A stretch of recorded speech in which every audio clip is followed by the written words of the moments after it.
بسم اللہ الرحمن الرحیم۔ دوستو، آج کی اس ویڈیو میں ہم بات کریں گے ایک ایسی قوم کی جس نے اللہ نے بڑی طاقت، دولت اور حکمت دی تھی، لیکن جب انہوں نے اپنے نبی کی بات نہیں مانی تو اللہ کا عذاب ان پر اتارا گیا۔ ہم بات کر رہے ہیں قوم سمود کی۔ مائی نیم از محمد شارق اور آپ دیکھ رہے ہو ہمارا چینل دا اسلامک نور۔ وہ حجاز اور شام کے بیچ علاقے میں رہتے تھے جسے آج مدائن صالح کہا جاتا ہے۔ یہ لوگ بہت طاقتور اور بدھیمان تھے۔ وہ پہاڑوں کو کاٹ کر ان میں اپنا گھر بناتے تھے، ایسے گھر جو نہ زمین پر گرتے تھے اور نہ ہی طوفان میں ہلتے تھے۔ لوگ ان کی عمارتوں کو دیکھ کر حیران رہ جاتے تھے، لیکن دھیرے دھیرے ان لوگوں نے اللہ کو بھول کر بتوں کی پوجا شروع کر دی۔ انہوں نے سوچا کہ ان کی طاقت اور ہنر ہی سب کچھ ہے۔ اللہ نے اپنی رحمت سے حضرت صالح علیہ السلام کو اس قوم کی طرف نبی بنا کر بھیجا۔ انہوں نے اپنی قوم کو سمجھایا، اے میری قوم، اللہ ہی تمہارا رب ہے، وہی تمہیں پیدا کرنے والا ہے اور رزق دینے والا ہے، اس کے سوا کسی کی عبادت مت کرو۔ لیکن قوم کے سردار اور امیر لوگ بولے، اے صالح، ہمارے جیسے انسان ہو، پھر تم کیسے کہہ سکتے ہو کہ اللہ نے تمہیں نبی نہیں بنایا؟ انہوں نے کہا، اگر تم سچ کہتے ہو تو ہم کوئی نشانی دکھاؤ۔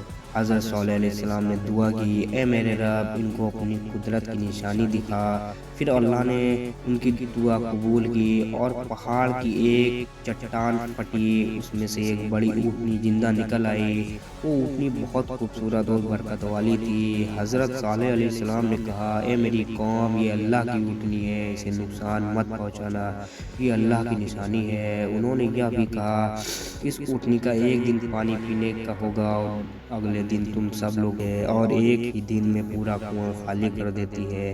قوم کے لوگ اس چمتکار کو دیکھ کر حیران رہ گئے۔ کچھ لوگوں نے ایمان قبول کر لیا، لیکن زیادہ لوگ اپنے گھمنڈ میں اندھے رہے۔ وہ بولے، یہ تو ایک بس جادو ہے۔ دھیرے دھیرے انہوں نے اس اونٹنی کو نفرت کرنی شروع کر دی۔ جب وہ اونٹنی کھیتوں میں جاتی تو سفید جانور بھاگ جاتے تھے۔ لوگ شکایت کرنے لگے۔ پھر انہوں نے مل کر ایک سازش کی۔ قوم کے کچھ بدماشوں نے طے کیا کہ وہ اونٹنی کو مار ڈالیں گے۔ ایک رات انہوں نے اونٹنی پر حملہ کیا اور اسے مار ڈالا۔ جب حضرت صالح علیہ السلام کو یہ خبر ملی تو انہوں نے بہت غم اور افسوس کے ساتھ کہا، اب اللہ کا عذاب تمہارے قریب آ گیا ہے، تمہیں صرف 3 دن کی مہلت دی جائے گی، اس کے بعد تم سب تباہ کر دیے جاؤ گے۔ لیکن لوگ پھر بھی نہیں مانے۔ انہوں نے الٹا حضرت صالح علیہ السلام کا مذاق اڑایا اور 3 دن تک پھر 3 دن تک ان کا چہرہ ہر دن بدلتا گیا۔ پہلے دن لال، دوسرے دن پیلا اور تیسرے دن کالا پڑ گیا۔ چوتھے دن اللہ کا عذاب اتر آیا۔ ایک زوردار چیخ اور بھوکمپ آیا، آسمان سے بجلی گری اور دھرتی کانپ اٹھی اور وہ سب اپنی جگہ پر گر پڑے، بالکل بے جان۔ مدائن صالح میں ان کے پتھر کے گھر موجود ہیں۔ لوگ وہاں جا کر حیران رہ جاتے ہیں کہ کیسے وہ لوگ ان میں مضبوط گھر بنا سکتے تھے۔ اللہ کے عذاب سے وہ گھر بھی انہیں نہیں بچا پائے۔ اللہ کی نشانیوں کا مذاق نہیں اڑانا چاہیے۔ وہ اللہ کی نافرمانی کرتا ہے، اس کا انجام بہت سخت ہوتا ہے۔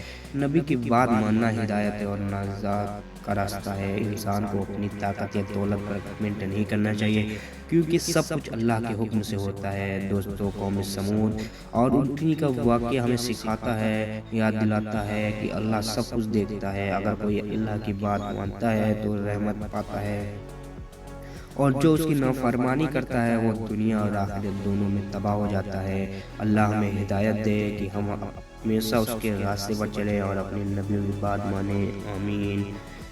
اگر آپ کو یہ ویڈیو پسند آئی ہو تو لائک سبسکرائب ضرور کرنا، اور ملتے ہیں نیکسٹ ویڈیو میں۔ تب تک کے لیے اللہ حافظ۔